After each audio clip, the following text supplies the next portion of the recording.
Al líder político y militar inglés Oliver Cromwell se le atribuye la siguiente frase: confíen en Dios y mantengan seca su pólvora. Y se le atribuye en un momento en el que tenían que pelear una batalla y para disparar el rifle había que preparar y cuidar la pólvora. Confíen en Dios y mantengan seca su pólvora. Eso fue en resumen, hermanos, la actitud de Josué. Y ha de ser también la actitud de todo el pueblo de Dios. Israel no poseía armas avanzadas en esta lucha. Israel no tenía carros y caballos como sus enemigos, pero Dios estaba de su lado. Y el pasaje nos muestra la manera en la que Josué y el pueblo se esforzaron con confianza en la promesa de Dios. La promesa de que Dios les daría aquella tierra en donde habían plantado sus pies. Recapitulemos el contexto y veamos o detengámonos en dos pensamientos en particular. En primer lugar, el contexto, hermanos. En el capítulo 10 vimos cómo Israel derrotó a los reyes que estaban al lado del sur. Y ahora se nos habla de reyes que estaban al lado del norte.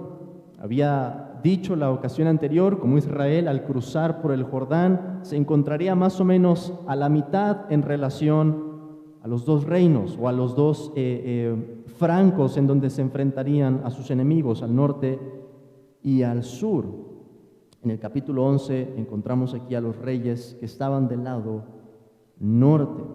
La arqueología nos dice que Azor era una ciudad muy grande y que por ella pasaba un camino que comunicaba de manera estratégica a Egipto con Siria y Mesopotamia. En otras palabras, un paso obligado en la geografía. Y eso nos habla más, hermanos, de la importancia que tendría esta batalla, lo que significaría para Israel que Dios entregara en sus manos a enemigos como estos. Por lo demás, el capítulo se parece bastante al anterior. Dios anima a Josué, le dice en el versículo 6, no tengas temor de ellos, porque mañana a esta hora yo entregaré a todos ellos muertos delante de Israel.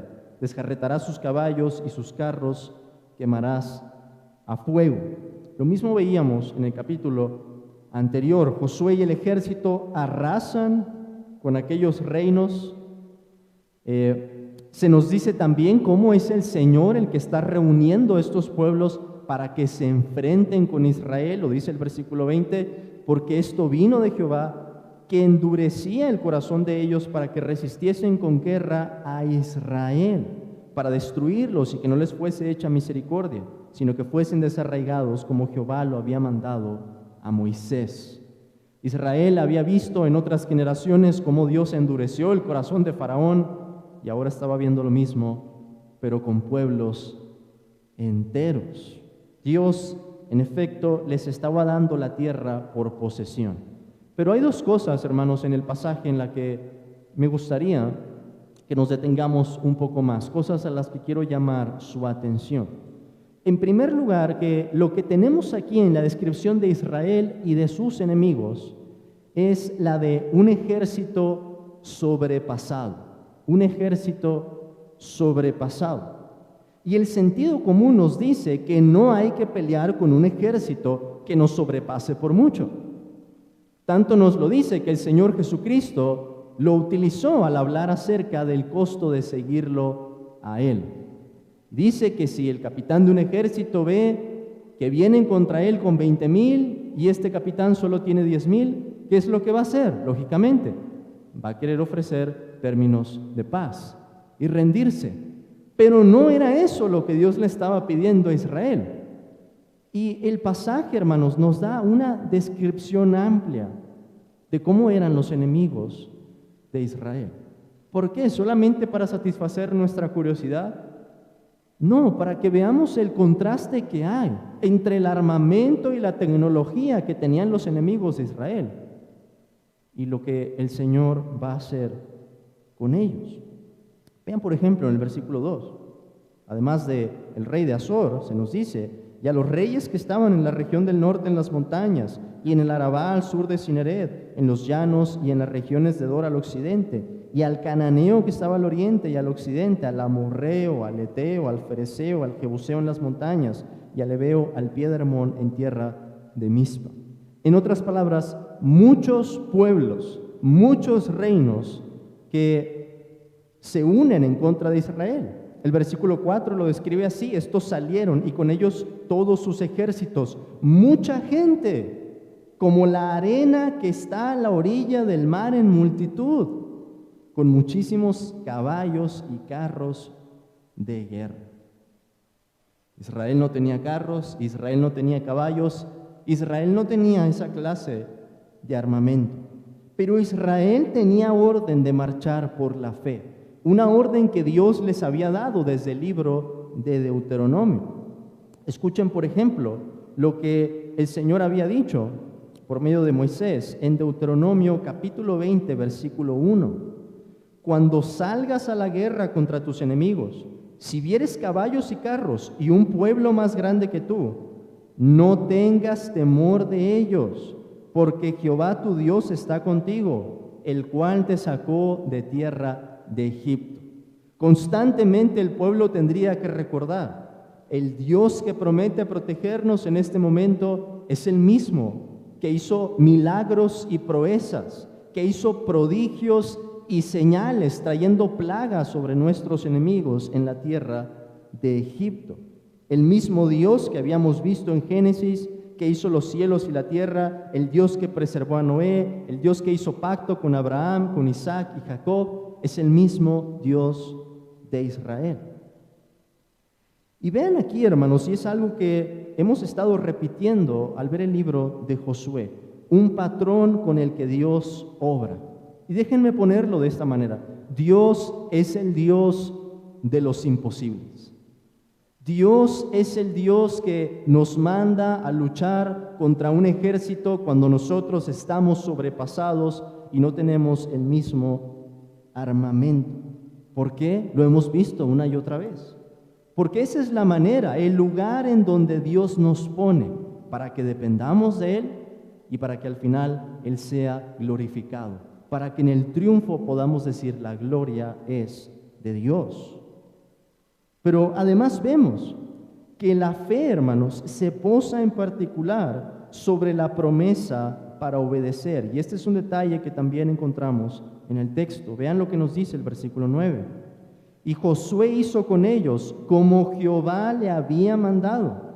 Descarretó sus caballos y sus carros quemó a fuego. Y nos dice el versículo 15, de la manera que Jehová lo había mandado a Moisés su siervo.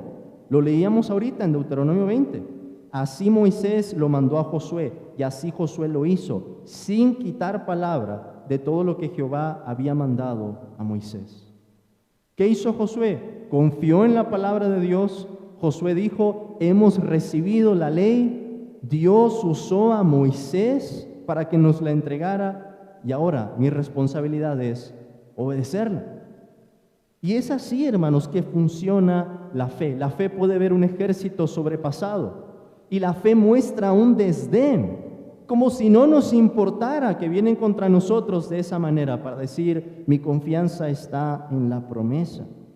La fe entonces, por su naturaleza, desdeña las circunstancias y mira al Señor de la promesa. Como nos lo dice el Salmo 20, estos confían en carros y aquellos en caballos, mas nosotros del nombre de Jehová nuestro Dios tendremos memoria. Así que, si bien nos separan siglos de Josué y nuestra batalla no se ve exactamente de la misma manera, la esencia de la fe, la esencia que demostró él y que demostramos nosotros, permanece igual. Es la misma. Dios nos ha dado promesas, Dios nos pone en circunstancias en las que nos vemos sobrepasados. ¿Y qué tenemos que hacer? Confiar en la promesa y obedecer a nuestro Dios. Pero además de un ejército sobrepasado, veamos aquí, hermanos, y este es mi segundo punto, que se trataba de una batalla duradera. Una batalla duradera. Es muy fácil leer el capítulo 10 y leer el capítulo 11 y decir, pues como que la batalla estuvo muy sencilla, porque se dice fácil, se cuenta muy rápido, tan solo en 2 capítulos, todos los reinos que Josué y el pueblo habían vencido. Pero el versículo 18 nos dice en realidad lo que tomó esta narrativa. Versículo 18 nos dice, por mucho tiempo tuvo guerra Josué con estos reyes. En otras palabras, no fue una batalla fácil, no fue una batalla breve. Y es aquí, hermanos, que podemos resaltar cómo se ve la responsabilidad del hombre en acción. ¿Quieren ilustrar cómo se ve la soberanía de Dios y la responsabilidad del hombre? Bien podemos ver el libro de Josué. Dios promete dar la victoria, Dios es el que da la victoria, el triunfo y la gloria es para Él. Pero ¿qué tiene que hacer el pueblo? El pueblo tiene que ir a la batalla, el pueblo tiene que sacar la espada, el pueblo tiene que desjarretar los caballos y quemar los carros a fuego. Es el pueblo el que tiene que pelear. Por eso, hermanos, podemos decir que las promesas de Dios, y este es uno de los principios que aprendemos aquí, no son sinónimo de que las cosas vayan a venir en automático. Los cristianos no vivimos de esa manera. Los cristianos no decimos, Dios ha prometido y por tanto vamos a sentarnos aquí a descansar. Dios nos ha dado promesas, Cristo nos ha dicho en la gran comisión que Él va a estar con nosotros, por lo tanto, vamos a relajarnos, hermanos, vámonos juntos a la playa, no vamos a ofrecer batalla a este mundo. No, esa no es la actitud. ¿Cuál es la actitud? Hermanos, el libro o la carta a los Hebreos la resume de esta manera. Pero deseamos que cada uno de vosotros muestre la misma solicitud hasta el fin, para plena certeza de la esperanza, a fin de que no os hagáis perezosos, sino imitadores de aquellos que por la fe y la paciencia heredan las promesas. Por la fe y la paciencia heredan las promesas. Déjenme ponerlo en otras palabras. Dios no nos ha prometido en nuestra vida cristiana que el combate va a ser breve o que la batalla va a ser sencilla.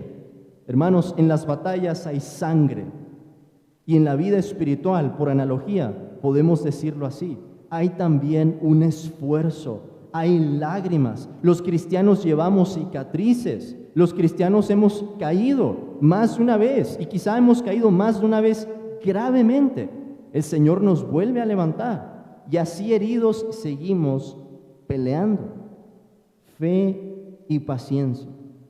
Y eso lo vemos, hermanos, en este pasaje. Josué tenía que pelear y nosotros tenemos que hacer lo mismo. No nos rindamos entonces, hermanos, hasta que esta vida descanse de la guerra y abra paso a los nuevos cielos y la nueva tierra que Cristo ha prometido para nosotros. Hasta aquel día tenemos que seguir como esa iglesia militante. Tenemos que seguir en la batalla. Tomemos fuerzas en nuestro Dios en esta mañana. Pidamos de esa gracia al momento de la predicación para decir, Señor, anima mi corazón para que yo pueda ser un buen soldado de tu Hijo Jesucristo. Amén.